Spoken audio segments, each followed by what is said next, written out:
मीरा रोडवरती बकरी ईद निमित्त जी कुर्बानीचा विषय झाला की बकऱ्या कापण्यासंदर्भातला विरोध, त्याला विरोध कसा करायचा म्हणून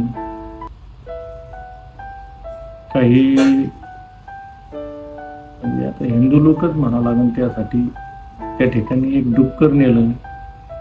डुक्कर हे मुसलमान लोकांना न पटणारा विषय, आणि का तर मग म्हणजे एखाद्या जेवणात कशी माती कालवल्याचा हा प्रकार, समाजामध्ये तेढ निर्माण करण्याचा प्रकार.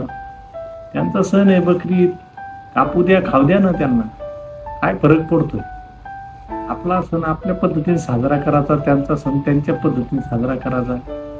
आणि मग आईन त्यांच्या बकरी ईदानिमित्त डुक्कर नेऊन तिथं हे करणे म्हणजे एक पोलीस ते डुक्कर धरतो आणि वाद होऊ नये म्हणून त्याला घेऊन काही बाजूला जातो, त्याच्या मागे 4-5 पोलीस.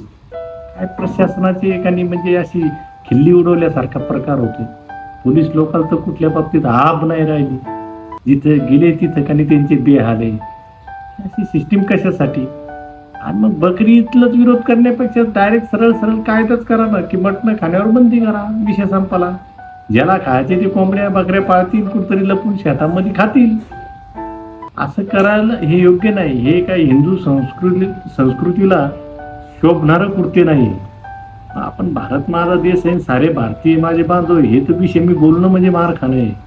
ही चुकीची पद्धत आहे. काय नाही, एकमेकाच्या बद्दल द्वेष ठिकाणी पसरण्याच्या अशा घटना घडतात, त्याच्यावर दोषीवर कारवाई झाली पाहिजे. हे चुकीचं आहे. त्याच्या सणामध्ये सगळेजण मिळून हे केले पाहिजे. पण ह्या असं कृत्य हे चुकीचं आहे आणि यानं देश हा एक दिवस मोठ्या एक विकोपाला सामोरे जाईल असं मला वाटतं.